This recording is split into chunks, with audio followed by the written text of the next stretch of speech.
हमारे पॉडकास्ट पे स्वागत है। हाँ एकदम। और आज का डिस्कशन एक्चुअली काफी रिलेटेबल और दिमाग खोलने वाला होने वाला है। आज हम the 6 pillars of self esteem के बारे में डिस्कस करने वाले हैं। और सच बताऊं तो सोसाइटी में जो इंसान सबसे लाउड होता है ना, जो देखने में सबसे एरोगेंट लगता है, अंदर से वही इंसान सेल्फ एस्टीम के मामले में सबसे ज्यादा गरीब होता है। एग्जैक्टली लोगों ने ना इस पूरे कॉन्सेप्ट को बिल्कुल ही गलत समझ लिया है। मतलब उन्हें लगता है कि सुबह मिरर के सामने खड़े होके एफर्मेशंस बोलना ही सब कुछ है। या मैं बहुत स्मार्ट हूँ, मैं लाइफ में बेस्ट हूँ, वही सब, राइट? हाँ, पर ऑथर कहते हैं कि ये कोई सस्ती फील गुड टेक्निक नहीं है यार। ये एक्चुअली हमारी कॉन्शियसनेस का हमारी मेंटली जागरूकता का एक इम्यून सिस्टम है। Wait what? Immune system? ये थोड़ा ज्यादा नहीं हो गया? कैसे? बिना इस चीज के लोग मर थोड़ी जाते हैं। इम्यून सिस्टम तो फिजिकल बॉडी को नेचुरली जिंदा रखता है ना। मुझे हमेशा लगता था कि ये सेल्फ एस्टीम वाली बात एक लग्जरी माइंडसेट है तो बहुत अच्छा है, और नहीं है तो भी लाइफ तो चली रही है। लोग डेली जॉब पे जा रहे हैं। देखो, मतलब उसको इस तरह से समझना होगा कि कैल्शियम की कमी से कोई इंसान अचानक मरता नहीं है, राइट? पर उसकी हड्डियां अंदर ही अंदर खोखली हो जाती हैं। अच्छा, वैसे फिर एक दिन थोड़ी सी चोट लगती है और हड्डी पूरी तरह टूट जाती है। इंसान जिंदा तो रहता है, पर उसकी नॉर्मल जिंदगी जीने का मजा और फ्रीडम खत्म हो जाती है। बिल्कुल वैसे ही सेल्फ एस्टीम दिमाग की हड्डी है। हाँ, I get it now. Basically life की परेशानियों से लड़ने का बेस। हाँ, अगर फाउंडेशन कमजोर हो तो किसी का दिया हुआ छोटा सा रिजेक्शन भी इंसान को पूरी तरह तोड़ देता है। ये मेंटल सर्वाइवल के लिए सबसे जरूरी टूल है यार, कोई लग्जरी नहीं। Okay, let us unpack this. अगर ये दिमाग की एसेंशियल हड्डी है तो ये बनती कैसे है?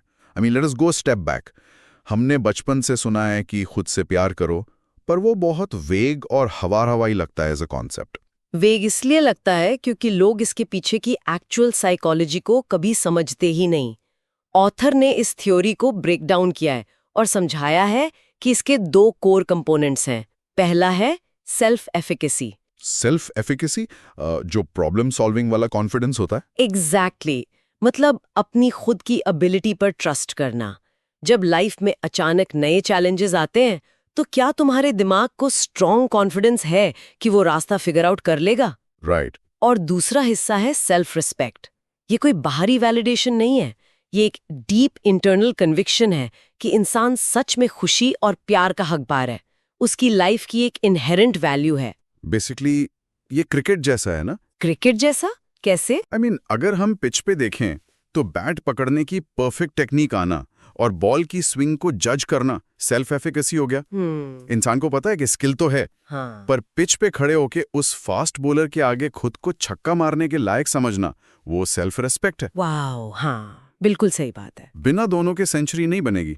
अगर टेक्निक है पर अंदर से इंसान खुद को उस लेवल का खिलाड़ी नहीं मानता तो वो बॉल आने पर डर के फ्रीज हो जाएगा। एकदम परफेक्ट और डीप एनालॉजी है ये। और यहीं पर सोसाइटी में एक बहुत बड़ा मिसकंसेप्शन फैला हुआ है यार।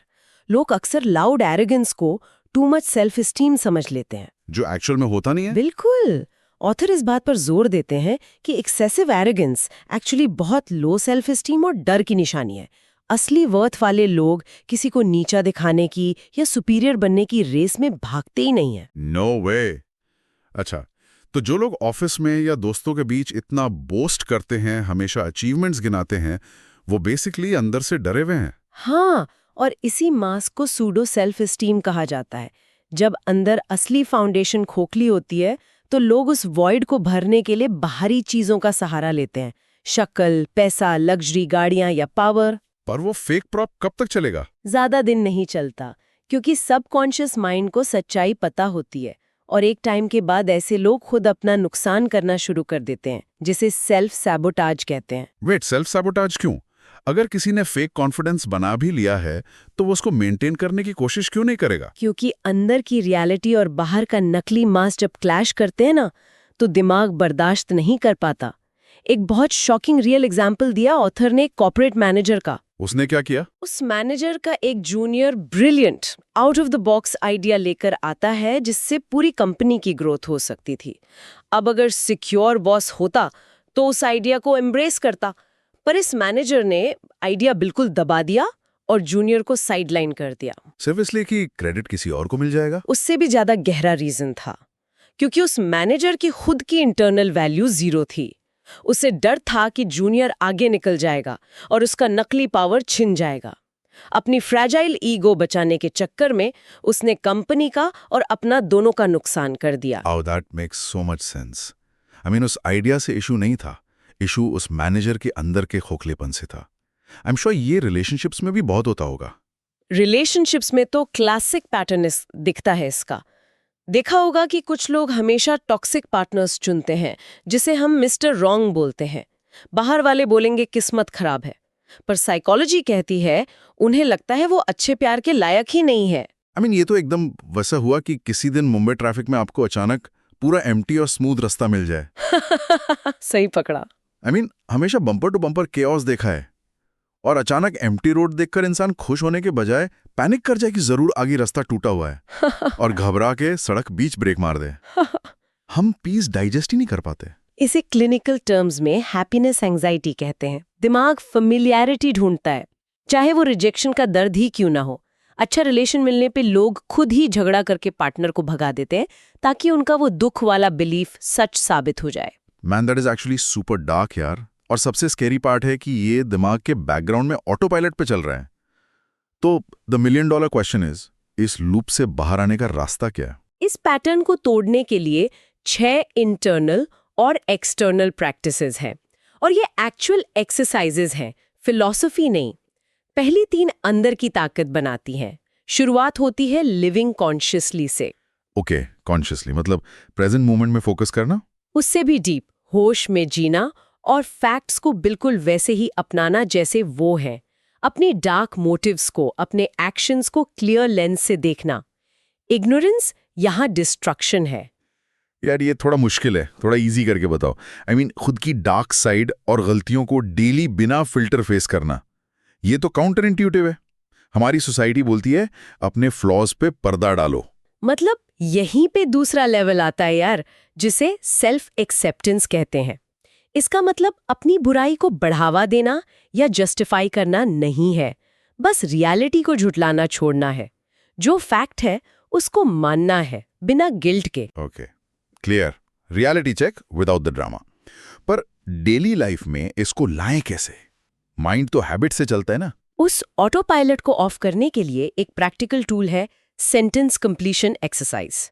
ये माइंड के सबकॉन्शियस को बाईपास करने का तरीका है। ओह, लाइक एक fill in the blanks game. हाँ, प्रोसीजर ये है कि एक सेंटेंस का हाफ हिस्सा मिलता है और बिना ओवरथिंक किए जल्दी जल्दी पूरा करना होता है।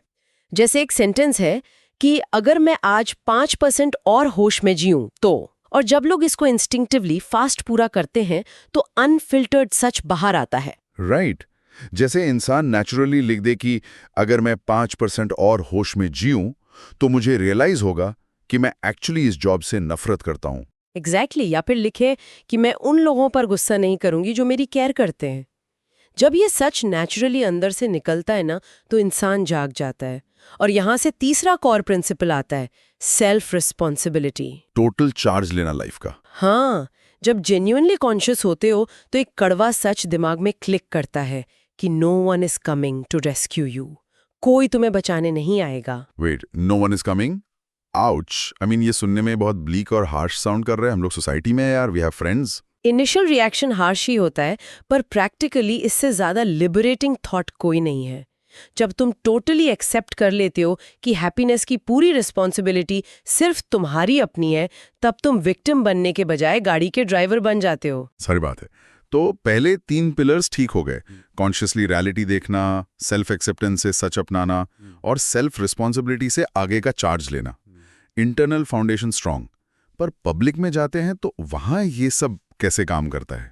बाहर की दुनिया के लिए आखिरी 3 पिलर्स हैं, और सबसे पहले वहां टेस्ट होता है चौथा कॉन्सेप्ट, सेल्फ असर्टिवनेस। अब लोग इस वर्ड को बहुत मिस इंटरप्रेट करते हैं। उन्हें लगता है असर्टिव होना मतलब रूड या अग्रेसिव होना। हाँ, हमें लगता है एड्रेस ना करना ईगोइस्टिक होता है। पर इसका बेसिक और प्रोफाउंड मतलब है खुद के वजूद और अपने विचारों के लिए फ्रैंकली खड़ा होना, अपनी बाउंड्री सेट करना, एक डीप बिलीफ कि मेरे पास एग्जिस्ट करने का हक है। Here is where it gets basically very tricky यार, क्योंकि रियल वर्ल्ड में हम कॉन्फ्लिक्ट से डरते हैं ना। लोग सोचेंगे माहौल खराब कर रहा है। वही इल्यूजन है। कॉन्फ्लिक्ट अवॉइड करने की कॉस्ट एक्चुअल में बहुत हाई होती है। सोचो कि एक वीकेंड पार्टी चल रही है, सब चिल हैं और ग्रुप में कोई एक बहुत ऑफेंसिव रेसिस्ट जोक मारता है। और हमें अंदर से वो बहुत गलत लगता है। हाँ, पर ग्रुप का अप्रूवल खोने के डर से इंसान चुप रह जाता है या फेक स्माइल देकर एग्री कर लेता है। हम सबने ये फेस किया यार। उस टाइम लगता है कि छोड़ो यार, मैं अकेला हीरो बनकर क्या उखाड़ूंगा। पर उस पल का वो साइलेंस, वो सरेंडर तुम्हारी सेल्फ एस्टीम को और इंटरनल इंटेग्रिटी को दीमक की तरह खा जाता है।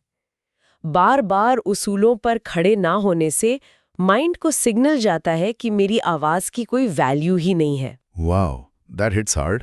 और यहीं से अगले 2 प्रिंसिपल्स जुड़ते हैं। एक है पर्सनल इंटेग्रिटी, यानी अपने स्टैंडर्ड्स पे स्ट्रिक्ट रहना, चाहे कोई देख रहा हो या नहीं। और दूसरा है लिविंग पर्पसफुली, एक इंटेंशनल लक्ष्य बनाकर आगे बढ़ना। लिविंग पर्पसफुली, गोल सेट करने और सेल्फ एस्टीम का डायरेक्ट कनेक्शन थोड़ा क्लियर नहीं हुआ मुझे। बहुत डायरेक्ट कनेक्शन है यार। जब तुम छोटी छोटी मेहनत करके पर्पस अचीव करते हो तो दिमाग को प्रूफ मिलता है कि मैं केपेबल हूँ। एक्शन के बिना इंटरनल बिलीव्स हवा में रह जाते हैं। तो अगर मैं इन सब को एक कॉमन देसी विजुअल में देखूं तो बेसिकली ये चाय बनाने जैसा डीप प्रोसेस है। चाय जैसा? ये एनालॉजी कहाँ से आई? देखो ना, कॉन्शियसली होश में जीना वो परफेक्ट चाय की पत्ती है जिससे एक्चुअल बेस बनता है। एक्सेंटेंस वो दूध है जो सब ब्लेंड करके सच्चाई को पीने लायक बनाता है। पर पर्सनल इंटेग्रिटी और सोसाइटी में असर्टिव होना वो एक्चुअल उबाल है। वाह यार! अगर टेम्परेचर हाई करके उबाल नहीं आया ना तो पत्ती रंग नहीं छोड़ेगी और पूरी चाय कच्ची रह जाएगी। हम लाइफ की इस प्रोसेस में एक सिंगल पिलर भी स्किप नहीं कर सकते। मैं पूरी तरह से इस बात से एग्री करती हूँ। एक भी इंग्रेडिएंट ड्रॉप किया तो लाइफ की क्वालिटी और दिमाग की हड्डी वीक पड़ जाएंगी। ये सब आपस में कंप्लीटली इंटरलिंक्ड हैं। पूरी बुक की एक बोरिंग समरी देने के बजाय ना हम डायरेक्ट एप्लीकेशन पे आते हैं। मैं कल सुबह से एक पर्सनल चेंज ये लाऊंगा कि मैं अब किसी नाइट इन शाइनिंग आर्मर का मुझे रेस्क्यू करने का वेट बिल्कुल नहीं करूंगा। ये तो एक बहुत प्रैक्टिकल शुरुआत है। और माइंड के ऑटो पायलट पैटर्न को तोड़ने के लिए मैं सेंटेंस कंप्लीशन एक्सरसाइज नोट्स में ट्राई करूंगा। अगर मैं आज 5% और अवेयरनेस से ऑपरेट करूं तो अपना दिमाग खुद ही ठीक करना पड़ेगा। आप क्या चेंज लेने वाले हो? मैं कल से ऑफिस में थोड़ा और सेल्फ असर्टिव बनने का स्ट्रिक्ट रूल बनाऊंगी। मीटिंग्स में अपने थॉट्स और आइडियाज इस डर से होल्ड बैक नहीं करूंगी कि लोग क्या सोचेंगे, क्योंकि आवाज छुपाने से पर्सनल इंटेग्रिटी डैमेज होती है। दैट इज जेन्युइनली अमेजिंग और जरूरी भी है। बिल्कुल। पर सुनने वालों के लिए जाने से पहले एक प्रोवोकिंग थॉट जरूर छोड़ना चाहूंगी। राइटर ने एक कमाल की बात कही है कि अपना ध्यान रखना, अपने दिमाग और अपनी जजमेंट का आदर करना इस दुनिया में सबसे बड़ा करेज का काम है। ये आसान नहीं है, क्योंकि सैक्रिफाइस करना आसान होता है और खुद के लिए खड़ा होना बहुत मुश्किल। सोचना इस बारे में। बहुत डीप बात कही। इस आज की पॉडकास्ट से विदा लेते हैं।